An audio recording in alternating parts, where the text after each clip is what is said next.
பொதுவாகவே அனைவருக்கும் தங்களின் வாழ்க்கை செல்வ செழிப்பு நிறைந்ததாகவும் மகிழ்ச்சியானதாகவும் இருக்க வேண்டும் என்ற ஆசை இருக்கும். ஆனால் எல்லோருக்கும் இது சாத்தியமாவது கிடையாது. வாழ்க்கை முழுவதும் துன்பத்தில் இருப்பவர்களும் இல்லை, அதுபோல் மகிழ்ச்சியில் இருப்பவர்களும் இல்லை. இந்து மத சாஸ்திரங்கள் மற்றும் வாஸ்து சாஸ்திரங்களின் பிரகாரம் வீட்டில் தொடர்ச்சியாக நிகழும் ஒரு சில அறிகுறிகள் நமது வாழ்வில் கெட்ட காலம் ஆரம்பிக்கப் போவதை முன்கூட்டியே உணர்த்தும் என்று நம்பப்படுகின்றது.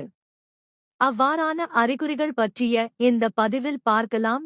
துளசி செடிக்கு இயற்கையாகவே நேர்மறை ஆற்றல்களை ஈர்க்கும் சக்தி இருப்பதாக சாஸ்திரங்களில் குறிப்பிடப்படுகின்றது. மேலும் இது லட்சுமி தேவியின் மறு உருவமாக பார்க்கப்படுகின்றது. அதன் காரணமாகவே இந்துக்கள் அதனை வணங்குகின்றார்கள். வீட்டில் இருக்கும் துளசி செடி உங்க கெட்ட காலத்தை முன்கூட்டியே உணர்த்தும் தன்மையே கொண்டுள்ளது. துளசி செடி வீடுகளில் வாடினால் பாரிய பொருளாதார சிக்கலை சந்திக்க நேரிடும். இது உங்களுக்கு ஏற்பட போதும் துரதிர்ஷ்டத்தை முன்கூட்டியே எச்சரிக்கின்றது.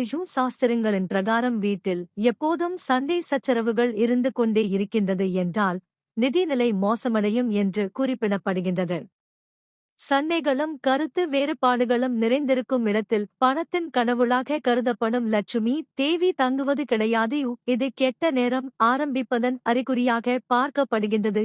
வீடுகளில் தினமும் வீட்டில் பூஜை செய்வதன் மூலம் லட்சுமி தேவியின் ஆசீர்வாதம் கிடைக்கும். ஆனால் பூஜை அறை தூசி படிந்து அழுக்காக காணப்படுகின்றது என்றால் அது கெட்ட சகுனமாக கருத